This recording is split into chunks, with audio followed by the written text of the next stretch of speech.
હલાલ શું છે? લોકો કહે છે કે આ લોકો મટન પર જાદુઈ મંત્ર કરે છે, તેથી જ્યારે આપણે તે ખાઈએ છીએ ત્યારે આપણને મુસ્લિમ બનવાનું મન થાય છે. આના કરતાં વધુ મૂર્ખામી ભર્યું નિવેદન બીજું શું હોઈ શકે?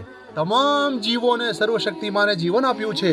એક ગાયનું જીવન લઈ લેવાનો અધિકાર મને શાનાથી મળે છે? મને કોઈ અધિકાર નથી.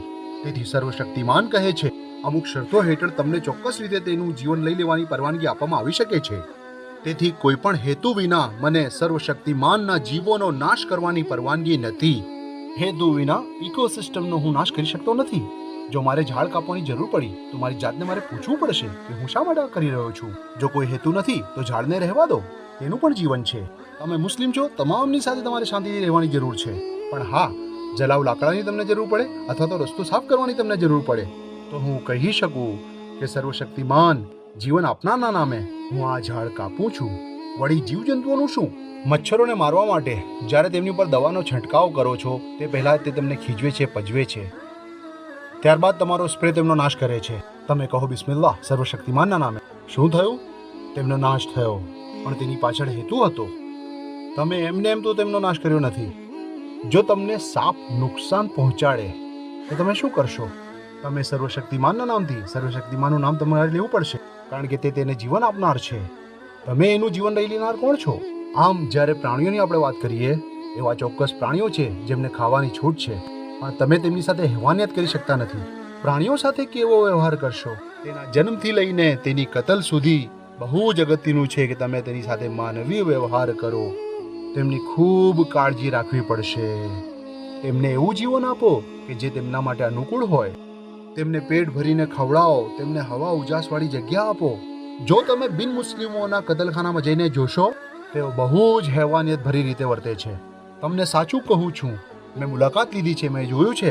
અમે ચોંકી ગયા, ઉબકા આવવા લાગ્યા, અને લોકો કહે છે અરે તમે હેવાનિયત કરી રહ્યા છો. ઓ આવો અને જુઓ, અમે તમને બતાવીશું કેવી રીતે થાય છે. આવો.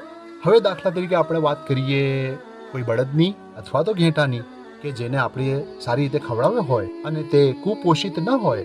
દુનિયાના બતક અને મરઘાની જેમ નહીં કે જેમને યોગ્ય પીછા પણ નથી હોતા, કારણ કે તેઓ મોડિફાઈડ છે. તેમને અપાયેલ જીવન અને ઉછેરનો એકમાત્ર હેતુ તેમને ખરાબ રીતે મારી નાખીને ટેબલ પર સર્વ કરવાનો હોય છે. આ હલાલ નથી, અમને નથી જોઈતું. તેને તેનું જીવન આપવું જ જોઈએ. એક યોગ્ય ચિકનની જેમ તેની સાથે વ્યવહાર થવો જોઈએ. પ્રાણી કે પક્ષી જે હોય તેની સાથે યોગ્ય વ્યવહાર થવો જોઈએ. તેને પૂરતો ખોરાક મળવો જોઈએ. અને હવે સાથે સાથે જ્યારે તમે તેને કતલ માટે લાવો, એવી રીતે તેની કતલ કરો કે બીજા જુએ નહીં. અને સાથે સાથે બ્લેડ બિલકુલ ધારદાર હોવી જોઈએ. અને શા માટે ગળાનો ઉપયોગ થાય છે? મધ્યસ્થ ચેતાતંત્રના કારણે. શક્તિશાળી નિવેદન. ઘણી વખત લોકો અચાનક પ્રાણીઓને મારી નાખે છે. લોકો કહે છે પ્રાણીઓને અચાનક જ મારી નાખવા જોઈએ. એક સંશોધન પ્રમાણે પ્રાણીઓને અચાનક ચોંકાવીને મારી નાખવાથી તેમને બહુ જ પીડા થાય છે. તેમને દંગ કરીને ન મારશો. લોકો કહે છે કેવી રીતે? અરે જાઓ, જુઓ, તમે પ્રાણીને મૂંઝવી નાખો છો, તેને બેભાન મારી નાખો છો. તમે શું વાત કરી રહ્યા છો? અદ્ભુત. શેવિંગ કરતા કરતા તમને જો બ્લેડ વાગી ગઈ તો જ્યાં સુધી પેલા ઘા પરથી પાણી વહેશે નહીં ત્યાં સુધી તમને ખબર નહીં પડે કે મને વાગ્યું છે. રેઝર બહુ જ શાર્પ હોય છે, બહુ જ શાર્પ. તેથી ઝડપી કાપવા માટે આપણે ધારદાર બ્લેડનો ઉપયોગ કરવો પડે છે. જ્યારે મારી આંગળીઓ દાઝી ગઈ, શું થયું? સંદેશ મારા સંવેદનાત્મક નર્વસથી મારા મગજ સુધી ગયું. આ નર્વસ સિસ્ટમથી થયું. તે કહેશે તમને ઈજા થઈ છે, તમારા હાથ ઊંચા કરો. પરંતુ જ્યારે સેન્ટ્રલ નર્વસ સિસ્ટમ જ્યુગ્યુલાર્સમાંથી ફાટી જાય છે, પીડાનો સંદેશ ઉપર જાય છે અને ત્યાં જઈને અટકી જાય છે, કારણ કે તેનાથી આગળ તે વધી શકતો નથી. Blood system, blood stream out. તો શું થાય છે? શૂન્યતા આવી જાય છે, અટકી જાય છે. અને તે હલાલ છે. જ્યારે તેને તમે સ્લાઇસમાં કાપો છો ત્યારે મેસેજ નીચેથી ઉપર જતો નથી કે ઉપરથી નીચે પણ નથી આવતો, કારણ કે જ્યુગ્યુલાર્સ હવે રહ્યા નથી. અન્નનળી, શ્વાસનળી. અને તેની કતલ કરતા પહેલા તમારે તેને જીવન આપનારની પરવાનગી લેવી પડશે. જો નહીં તો અમે તે ખાવા માંગતા નથી. તમે અલ્લાહની મિલકતમાંથી ચોરી કરી છે. અલ્લાહુ અકબર. પ્રાણીને એમને એમ જ તમે કેમ કાપી શકો? તેનું જીવન લઈ લેનાર તમે કોણ છો? તમારે કહેવું પડશે. તે જીવન આપનારના નામે હું તમારી પરવાનગીથી આ લઈ રહ્યો છું. આટલી માનવી રીત છે, સુંદર. જેનો જીવ તમે લીધો તે હલાલમાં ફેરવાઈ જાય છે. અને યહૂદીઓ અને ખ્રિસ્તીઓની પણ આ જ ઓરિજિનલ સિસ્ટમ છે.